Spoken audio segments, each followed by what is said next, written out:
And so it came to pass. There's a day coming when Jesus comes again. Oh, yes. There's a day coming that he will receive unto himself all of those that have been born again of the Spirit of God. He was born, but now we were born again, that we might be the children of God. Amen. And when he comes, it's coming to pass. As I said, don't know the day, don't know the hour. As the brother said, I may be alive and I may be in the grave somewhere. But when he comes, he'll call my name. I will hear him. As I was teaching this morning, I never heard his voice audibly. I never seen his face, but I'll know that voice. Amen. That same voice that spoke to my soul 32 years ago. Thank God for that night and when he came into my life. It says it came to pass in those days that they went out a decree from Caesar Augustus that all the world should be taxed. And this taxing was first made when Cyrenius was the governor of Syria. And all went to be taxed, every one unto his own city.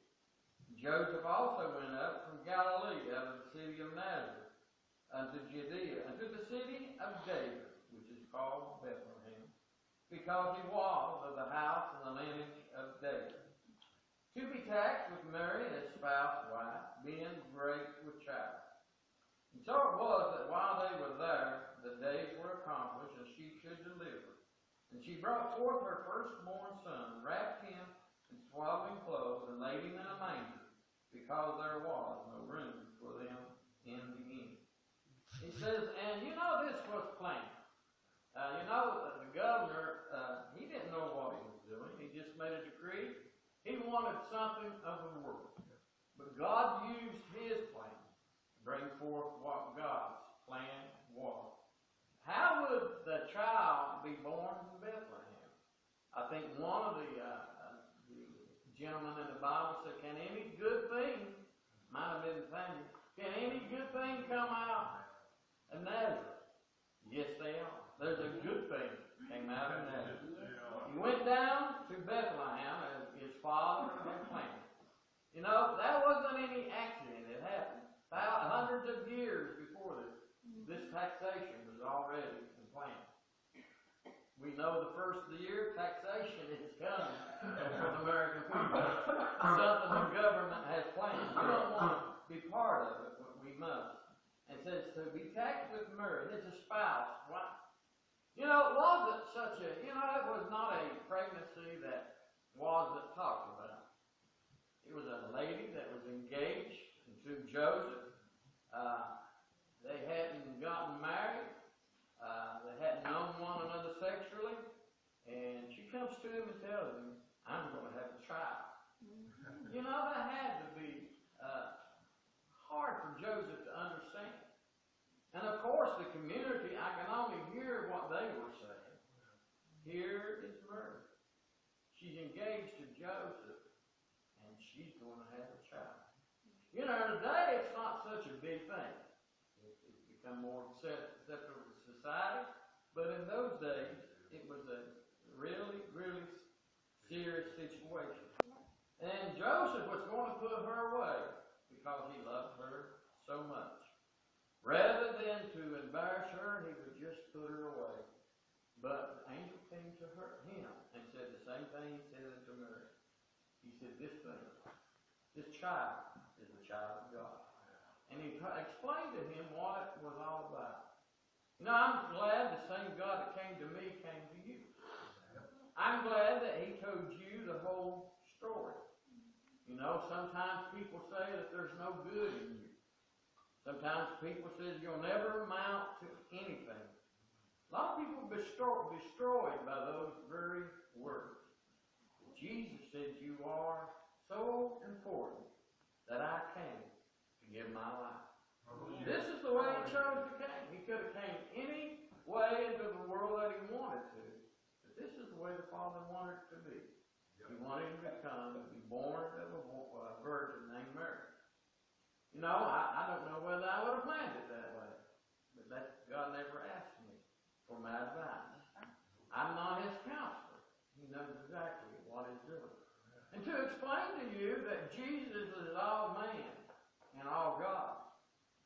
is it's impossible for me to explain. But he was.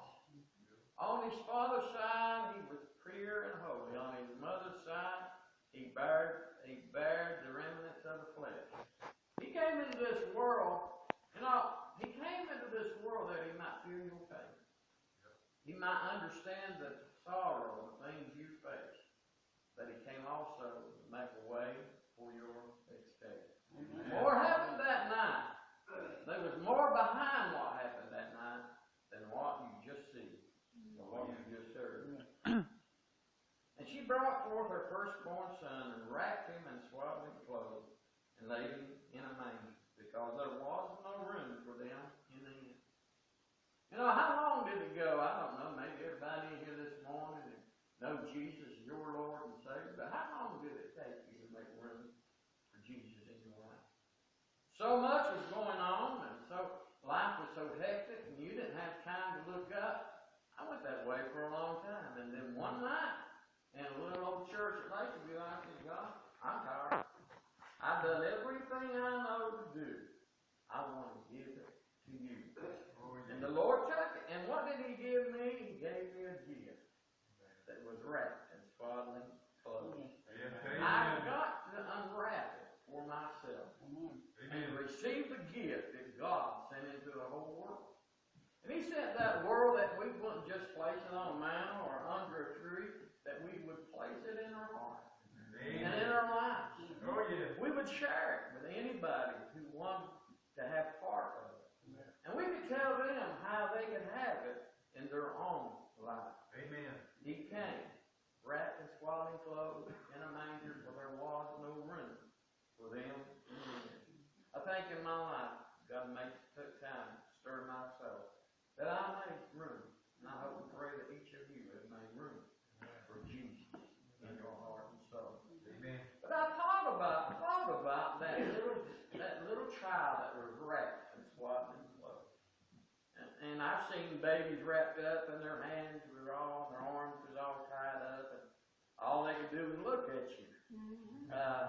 They wasn't able to do anything. But I thought about those hands that was wrapped up, those same hands that created everything that was ever created. Think about that. Amen. Those same hands was right now tied up that created you and created me.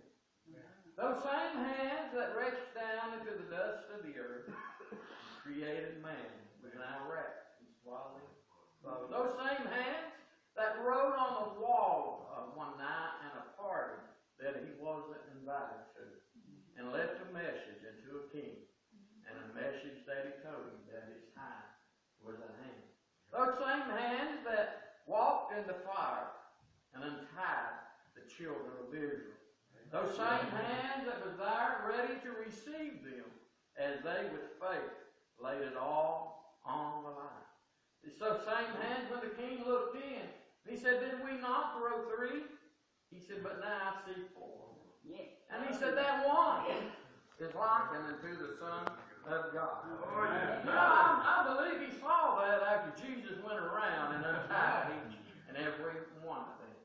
Isn't it good that God is able to untie you and I from the strings of this life? Yes. Isn't it good that he's able to loose us and let us go free? One day, those hands was going to stand at a grave for someone he loved so much had died.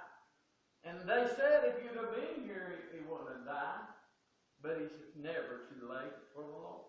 Right. We've got loved ones buried. I've got loved ones buried over there where I live. I've got more on the hill than I had living. But one day, God's going to untie them. One day, God's going to unchain them. One day, God's going to allow them to be free again. And one day, we will be together. Our sister said, death right now separates us from one another. But one day, death is going to be conquered. Those same hands, I believe one day, created as he stood before everything that was, those same hands spoke everything into existence. It wasn't just something happened. He said before the world, the foundations of the world were ever later, the Lamb was slain. His purpose, the plan was already written before long, before it ever came to pass. They were in the same country. Shepherds abiding in the field, keeping watch over their flock by night. And lo, the angel of the Lord came unto them. The angel was busy. Oh, yes. Last 9 months, he'd been very, very busy. God had sent him to Mary, and then he sent him to Joseph. Now, he sent him to the angel, to the shepherds. The angel of God, doing the business of God. Aren't you glad he came to the lowly, to me? Yes, amen. Aren't you glad that he just didn't go down to the king's house or the palace, or to the rich or the elite, but he came into the poor, the humble, those who needed Jesus Christ as much as anyone else. You know, if I was a very rich individual and involved in the political scene, I would probably receive an invitation to come to the inauguration that's going to happen next month and bring my $1 million with me when I come. But I don't have $1 million. And the elite doesn't know who I am. And I'm not going to be invited to the inauguration. But I have something today that Washington can't give me. That's right, amen. I have something today that I can't pay for, but it's already been for. Oh, yes. And I have an invitation to come to be with Jesus forever and ever. Amen. See, Jesus is not Democrat, he's not a Republican, he's not an independent. Who is he? He's the Son of the living God. Oh, yes. He loves you no matter who you are, where you're from, or what you've done. He's not a respecter of persons today. Amen. You know, there's places I can go and never be noticed, but there could be someone else come in and the whole congregation will go to meet them and to invite them into the house. That's a respecter of persons. They are important, but they're no more important than you and I in the eyes of God. That's the ways of the world. But I'm glad I'm living in the ways of God today. Do I find myself guilty sometimes falling into these same traps? Yeah, I do. For I also am flesh. I also come short of the glory of God. And I'm glad that I don't depend on me. If I depend on me, there's no hope. That's right, amen. I depend on the one that was born in Bethlehem. Amen. I depend on the one whose mother was Mary. I depend on Jesus. I don't pray to Mary. I pray to Jesus. That's right. Mary prayed to Jesus. Mary buried the Son, but the Son had to save Mary. Yes. And we all need the salvation of Jesus Christ. Amen. And the angels came. You know, the king may have claimed the palace, heard about what was going to happen, got ready. Surely they'll be here any time. I'm the king. I'm the richest. They'll be here. Well, God doesn't. He doesn't forsake. He doesn't disown the rich. But the main thing is He wants you and I to know. You don't have to be rich to have God in your life. Amen. You just have to be willing and open into the ways of the Lord. Amen. And the glory of the Lord shone around about them, and they were sore afraid. I would have been. Oh, You would have been. too. Sitting on a mountain, maybe around a fire, listening to the sheep. Nobody else there but you, your buddies. The way it's always been. Hadn't ever been any different. All of a sudden, there is a shout and a noise from heaven. And it shone all around about them, and they hear the angels proclaiming joy to the world and declaring that the King has come. What? No doubt that would have been such amazing thing. Yep. They wasn't expecting it. Maybe you're not expecting it, but you better be looking. Yes. For any day, any time, any hour now, Jesus is coming. Amen. Fear not, behold, I bring you good tidings of great joy, which shall be also. It's good to get good news. Yes. Amen. It's good if somebody comes and says, don't worry about me, I'm here with good news. That's great. You get a call at 3 o'clock at night, it's usually not good news. Policeman knocks at your door, it's usually not good news.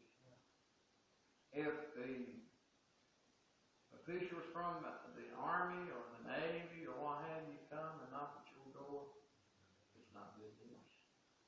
You paid something, you bought something. But tonight was a good night. Oh, yeah. It was a great night. They hadn't lost anything. It didn't cost us anything. It was a gift that was given to them and to the whole world. Sister, for you as the Son, to you is born this day in the city of David a Savior, which is Christ the Lord. Amen.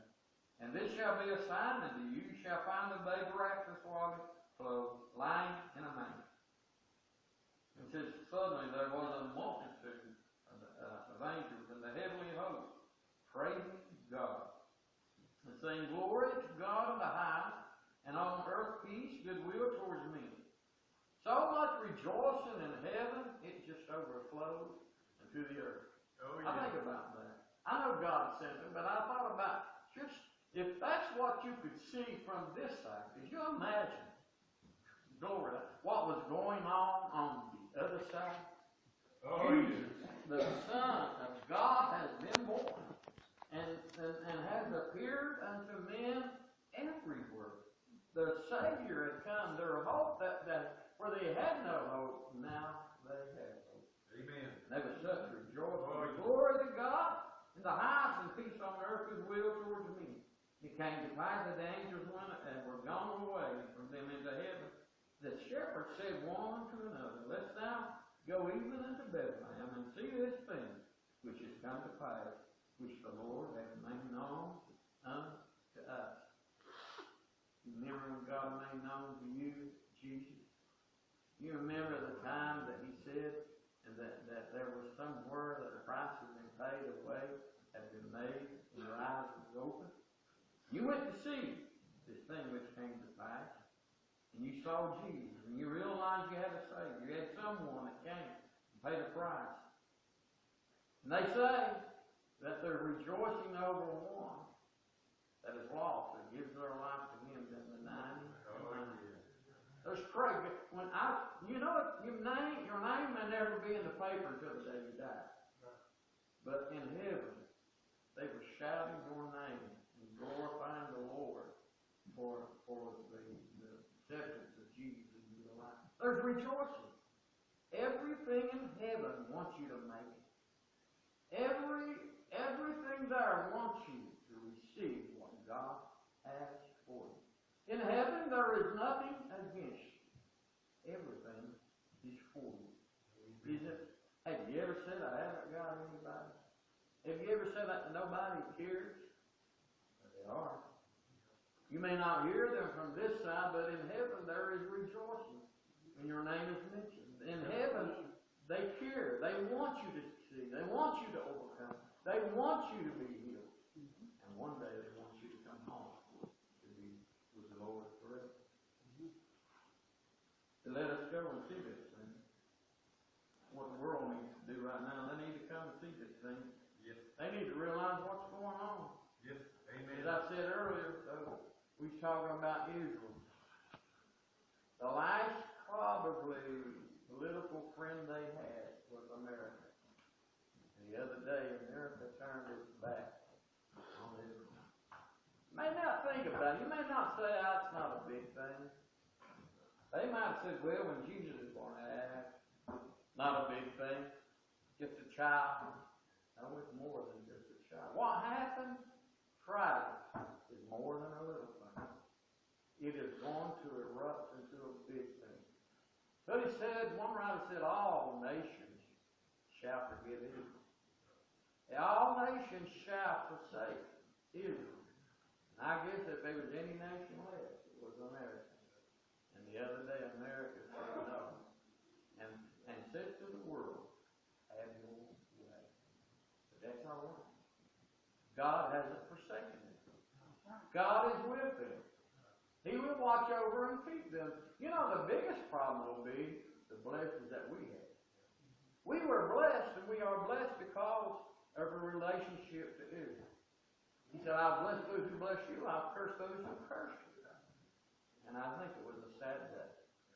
Friday was a sad day for our nation. And when they had seen it, they made known abroad the saying which was told them concerning this child. And all they that heard it wondered at those things which were told them by the shepherds. Make you think. You can't imagine. They told them what they saw and what they heard and what the instructions was, and when they went in faith and they saw it for themselves. And now they're studying the word. And when Mary heard all the things the shepherd had said, and all the things the shepherd had seen, and all that went on, Mary kept all these things, and she pondered them in her heart, at the mother's heart. And the shepherd returned, glorifying and praising God for all the things that they had heard and seen, as it was told unto them. Are you rejoicing today? Are you glad that you've seen, you've heard, and felt the things of God? Oh, yeah. And you go about rejoicing. I know we don't go always with a smile on our face. I know we don't always go with everything taken care of. But whether we're up on the mountain or whether we're in the valley, we are His, and He is with us. Amen. He has promised He'll never leave us nor forsake us, but that He will go with us all the way. I believe that this morning. Amen. I didn't hear Him say it, but I believe it this morning because He did say it. And there were those there that witnessed that He said it. I did not see the baby in the manger, but He was there. Yes. I didn't know when He was born, but He was born. I don't know, as I said, 25th of December or when. I don't know. But she brought forth her firstborn son. The Son, the only begotten Son of God. Amen. Amen. Wonderful story. And if you can explain it all, you're a very wise individual. Because it confounds the wise men. Way off, they saw a star. They didn't get there that night, although we pray it was. It took them 2 years to get to where they were going. Yep. But when they got there, they recognized who He was. And they bowed and they worshipped Him and offered gifts unto Him. Yes. Today, I hope that's what we've all done, bow our life to the Lord. Yes. Praise Him for who He is. You know the only thing we can give Him is us. Yep. That's all we can do. That's all He wants. That's all He has it all. There's nothing made that He didn't make. And I'm glad today that He came and gave us born into this world, and eventually gave His life that I could be born into the family, and one day be with Him forever. Greatest gift. Thank you for the gifts you bought today. I appreciate it all my heart. And for the monetary gift, I thank you for that heart. Won't take long for that to go. Won't take long for me to wear out Will. Or she kisses me. Soon they'll be gone. But you know the kisses that God will give. I like to think about that. The kiss of a father. I remember my children, I'd kiss them. Hold them close and kiss them on the cheek and hug. And if I, a father that is sinful nature can do that, think about a holy God. Amen. I believe just as they picked up Jesus and held Him, just as Simeon held Him in his hand and Anna saw Him proclaim, I believe there's times that God just pulls us into His bosom, gives us a kiss and holds us. I felt that before. I felt His presence in my very life and heart and soul. Oh, yes. I've never seen it, but I felt it. Amen. Sometimes it feels like you can smell it. So close. Have you known people that you lost? You could go to their closet and pull out their coat or their garment and you could just smell it. And it'd go on for days and weeks and months, but finally it goes away. I remember I'd go get my dad's jacket and I hold it. I